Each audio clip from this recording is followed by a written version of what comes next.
فرصة يعني هدف تاني عالمي جميل بصراحة.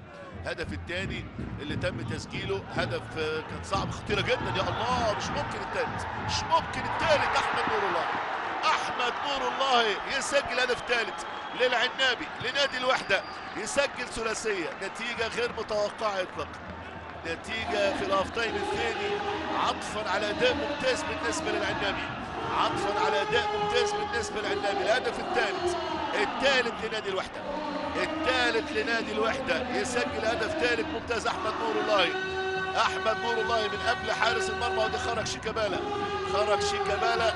والهدف الثالث في مرمى نادي الزمالك، الثالث في مرمى نادي الزمالك. تمركز دفاعي سيء جدا من دفاعات الزمالك. كرة شق ملعوبة ازاي، غريبة جدا، غريبة جدا. مش ممكن.